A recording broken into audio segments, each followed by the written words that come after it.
کس کا باپ ہوگا, کس کا بیٹا ہوگا کہ جس کے آنے کی وجہ سے وہ ظلم عام ہوگا. تو یہ ابو ہریرہ کو ساری حقیقتیں معلوم تھی. نبی پاک صلی اللہ علیہ وسلم کے ساتھ بیٹھتے تھے, اسی لیے تو حضرت ابو ہریرہ ایک دعا کرتے تھے, اے اللہ میں تیری پناہ مانگتا ہوں سن 60 ہجری کے فتنوں سے اور لونڈوں کی حکمرانی سے. جب لونڈے حکمراں بن جائیں میں پناہ مانگتا ہوں. اور اللہ نے دعا قبول بھی کی. سن 59 ہجری میں حضرت ابو ہریرہ انتقال کر کے مدینہ میں آپ کی تدفین ہوئی, مدینہ میں دفن ہوئے. سن 59, ایک سال پہلے, کربلا کی داستان سے ایک سال پہلے حضرت ابو ہریرہ مرے. ساری حقیقت معلوم تھی کہ آئے گا یہ اور یہ فتنہ کرے گا. اور اس نے کیا.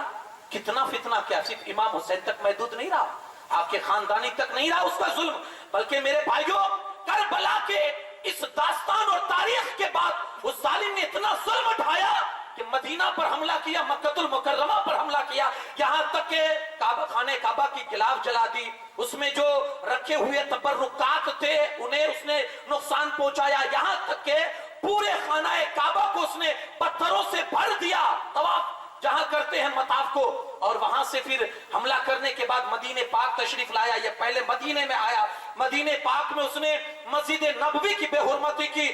3 دن تک مسجد نبوی میں نماز نہیں کسی نے ادا کر سکی. ہاں ایک بزرگ تھے سعید ابن مسیب, وہ پاگل بن کر مسجد نبوی میں بیٹھے ہوئے تھے اور وہی نماز ادا کرتے تھے, 5 وقتہ اذان دیتے تھے, نماز پڑھتے تھے. وہ خود کہتے ہیں کہ جب بھی 5 وقت اذان کا وقت ہوتا قبر رسول سے اذان کی آواز آتی تھی مجھے.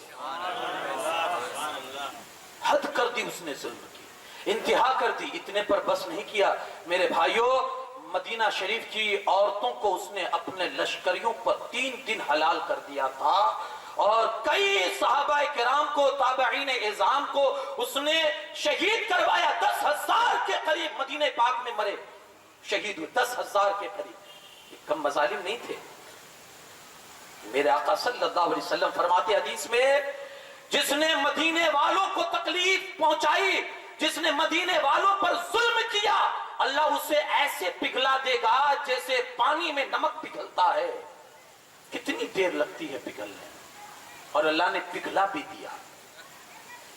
کیا انجام ہوا یزید کا, کیسی دردناک موت مرا. کربلا کی تاریخ کے کچھ سال کے بعد ہی بیماری میں مبتلا ہوا, آنتوں کی بیماری. اندرونی جتنا اس کا جو اندرونی فیکٹری تھی ساری خراب ہو گئی, آنتیں سڑ گئی, اندر سے بیڈ اسمیل, بدبو آنی شروع ہو گئی, اور ایسی بدبو کہ کوئی پاس بیٹھنا پسند نہیں کرتا تھا.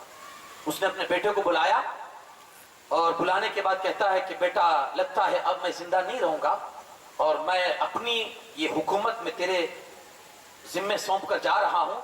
تو بیٹا جو تھا نا بڑا باحیا قسم کا تھا, کھڑا ہو جاتا ہے, ابا جس تخت اور تاج پر آل نبی کی خون کے دھبے ہو, ایسی حکومت اور ایسی سلطنت کو میں ٹھوکر مارتا ہوں.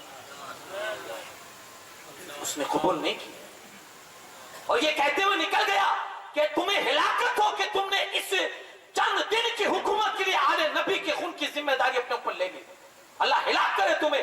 جب بیٹے کا تانا باپ نے یہ سنا نا, باپ کو بیٹا تانا مارے, زمین نکل گئی قدموں سے, اور چیخیں مارنے لگا کہ یہ میں نے کیا غضب کر دیا. چیخیں مارنے, میری اولاد میری برائی کر رہے. پھر اس کے اندرونی جو سسٹم تھی وہ اور بھی اس میں خرابی شروع ہو گئی, بدبو شروع ہو گئی. یہاں تک کہ جب مر گیا نا, کوئی دفنانے کے لیے اس کو قریب نہیں جاتا, یہاں تک کہ گڈھا کھود کے ایک جگہ ڈال دیا. اس کی قبر کے بارے میں کہتے ہیں کہ قبرستان جو ہے دمشق میں قبرستان, تو باب الصغیر کے سامنے راستے پر وہاں اس کی قبر بنی ہوئی ہے, جہاں لوگ کوڑا کرکٹ ڈالا کرتے تھے, گندگی ڈالا کرتے تھے, وہی اس کی قبر بنی. پھر اس کے بعد لوگ وہاں پتھر پھینکتے تھے.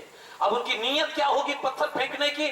ظاہر سی بات ہے کہ امام کا قاتل ہے تو لوگ تھوڑی چھوڑیں گے, بھلے مر چکا ہے. ارے جب آپ ہم نہیں چھوڑتے آج, تو وہ تو زمانہ قریب تھا, وہ کیسے چھوڑیں گے جن کو قبر کا نشان معلوم تھا؟ ہم کو معلوم ہو تو وہ کھیڑ کر پھینک دیں ہمارے بھائی تو کیسے چھوڑیں گے؟ وہ گئے پتھر پھینکتے تھے, یہاں تک کہ ڈھیر ہو گیا. پھر اس کے بعد وہ ساری چیزیں صاف کر کے وہاں شیشہ اور لوہا پگھلانے کی ایک بھٹی ڈال دی لوگوں نے. آج بھی وہاں بھٹی بنی ہوئی ہے اور روزانہ اس کی قبر پر آگ سلگائی جاتی ہے اور روز وہ جہنم کی آگ میں پہنچنے سے پہلے اللہ نے دنیا ہی میں اس کو آگ میں ڈال دیا، جلتا رہے قیامت تک۔ یہ اللہ کی طرف سے ایک سسٹم، ایک نظام ہے۔ ایک روایت میں یہ بھی ہے کہ کسی رومی نسل کسی عورت پر فریفتہ ہو گیا تھا اور بار بار اسے تنگ کرتا تھا۔ اس کے باپ نے بیٹی سے کہا بیٹی اب اس سے چھٹکارا کیسے حاصل کیا جائے؟ تو کہتی ابا اگر آپ کی اجازت ہو تو میں ایک حربہ استعمال کروں کا کر۔ تو اس نے یزید کو ایک دن بلایا اشارہ کر کے کہ کل فلاں جگہ مجھے ملنا اور اکیلے آنا، کسی کو ساتھ میں لے کر مت آنا، ہم گھومنے کے لیے جانا چاہتے ہیں جنگل میں۔ کہا ٹھیک ہے۔ تو نکلے دونوں، لشکر والوں کو اس نے پیچھے چھوڑ دیا، اپنے تنہا آیا، عورت یہ لڑکی بھی ساتھ میں نکلی۔ دور علاقے میں جنگل میں جب چلے گئے تو اس نے شراب دیا اور اتنا شراب پلایا کو بالکل بدمست ہو گیا۔ جب بالکل بدمست ہو گیا تو یہ سینے پر چڑھ کے کھڑی ہو گئی اور کہتی ہے ظالم جب اپنے نبی کے نواسے کا نہیں ہوا تو میرا کیا ہوگا؟ سینے پر چڑھ گئی اور اتنے وار کیے کہ جب تک ختم نہیں ہو گیا مارتی رہی، پھر وہیں اس کا لاشا چھوڑا اور چلی آئی، یہاں تک کہ اس کے لشکری ڈھونڈتے رہ گئے۔ 2 یا 3 دن کے بعد جب اس کی لاش ملی تو لاش میں سے بدبو پھوٹ رہی تھی، بدبو آ رہی تھی۔ لوگوں نے وہیں گڈھا کھودا اور وہیں اس کو دھکیل کے گڈھے میں اوپر سے مٹی ڈالی اور چلے آئے۔ آج بھی اس کے نام کا، اس کی قبر کے نام کا نشان نہیں ہے، لیکن ان کے سامنے جو آئے تھے اور جنہوں نے شہادت کا مرتبہ حاصل کیا تھا نا، آج بھی ان کا روزہ سنہری انداز میں جگمگا رہا ہے۔ جو اللہ کے نام پر شہید ہوتے ہیں، جو اللہ کے نام پر کٹ جاتے ہیں نا، اللہ پھر انہیں سنوار دیتا ہے، نکھار دیتا ہے، اللہ پھر ان کی نسلوں میں برکتیں دے دیتا ہے۔ آپ دیکھیں نا قدرت کا کیسا نظام ہے، یہ بھیڑ بکریاں بھینسیں کاٹی جاتی ہے نا، لیکن پھر بھی جب بقرعید کا ٹائم آتا ہے نا تو ایک مارکیٹ بھری ہوئی دکھتی ہے، اتنی کاٹی جاتی ہوگی روزانہ، اتنی کاٹی جاتی ہوگی، لیکن جب بقرعید آئے گی تو ایک ریوڑ کی شکل میں آپ کو دکھے گا، ہزاروں کی تعداد میں بکریاں، ہزاروں کی تعداد میں بھینسیں، ہزاروں کی تعداد میں دمبے نظر آتے ہیں نا۔ بچے کتنے دیتے ہیں؟ بھینس 1، بکری بڑھ بڑھ کے 2 سے 3، لیکن پھر بھی اتنی تعداد آپ کو دکھنے ملے گی۔ مجھے بتاؤ ایک کتی کتنے بچے دیتی ہے؟ سور کتنے بچے دیتی ہے؟ 8 8 9 9 10 10۔ کہیں آپ نے ریوڑ دیکھا ہے کتوں کا؟ کہیں آپ نے جماعت دیکھی ہے اس طرح سے سوروں کی؟ یہ جماعت نہیں، وہ حرام ہے نا، وہ اللہ کے نام پر ذبح نہیں ہوتے، اس لیے اللہ نے ان کی نسلوں میں برکت نہیں رکھی ہے۔ اور جو اللہ کی راہ میں ذبح ہوتے ہیں نا، اللہ اس میں دن بدن ترقی کرتا چلا جاتا ہے۔ کربلا کے میدان میں مجھے بتائیے کون واپس آیا تھا؟ میرا امام سجاد، بیمار عابد امام زین العابدین ہی واپس آئے تھے کربلا کے میدان سے۔ زمانے نے دیکھا کہ لگتا ہے اب تو سب مٹ گئے، صرف زین العابدین بچے ہیں، لیکن زمانے کو معلوم نہیں تھا اللہ کے نام پر کٹے ہیں۔ اب اللہ برکتیں بھی کیسی دکھاتا ہے، تو وہ تنہا امام زین العابدین تھے، اللہ نے اتنی برکتیں عطا فرمائی، دنیا کو کوئی ایسا خطہ نہیں ہوگا جہاں نسل حسینی نہ پلتی ہو۔ ہر جگہ رب نے نسل حسینی کو بچھا دیا ہے، جہاں جاؤ گے آپ کو میرے آقا حسین کا فیضان نظر آئے گا۔ اور دیا لے کر ڈھونڈو گے نا تو بھی یزیدی نام کا کوئی نشان نہیں ملے گا، نہیں ملے گا۔ یہ اللہ کی طرف سے ایک نظام ہے۔ میرا آقا حسین جب دیکھا آپ نے کہ یہ تو بدکردار ہے، یہ جفاکار ہے اور اس کے ہاتھ پر بیعت نہیں ہو سکتی ہے، ولید کی طرف سے آپ کو جب بلاوا آیا آپ گئے، کہا یہ میں نہیں کر سکتا ہوں، پہلے تو آپ نے منع کیا، پھر شام کو ولید نے بلایا، حضور تشریف لائیے، یہ یزید کی طرف سے تھوڑا دباؤ اور پریشر آ رہا ہے، اب ہم کیا کریں؟ امام پاک نے کہا کہ تو پھر میں ابھی تو رات ہو گئی ہے، میں نہیں آتا، صبح میں آؤں گا، دیکھیں گے صبح میں کیا ہوتا ہے۔ اب آپ نے دیکھا کہ یہ فورس کرے گا اور اصرار کرے گا تو بہتر یہی کہ مدینے کو چھوڑ دیا جائے۔ آپ نے راکی میں سامان تیار کیا، اپنے گھر والوں کو تیار کیا کہ اب یہاں سے ہمارا آب و دانا لگتا ہے ختم ہو چکا ہے، اٹھ چکا ہے، اس لیے تیاری کرو۔ ساری تیاریاں ہو گئی، امام پاک رات کے سناٹے میں نکلتے ہیں اور بارگاہ رسالت میں نانا جان سے رخصتی کی اجازت لینے کے لیے پہنچ جاتے ہیں۔ بڑا بھاری دل لے کر جاتے ہیں،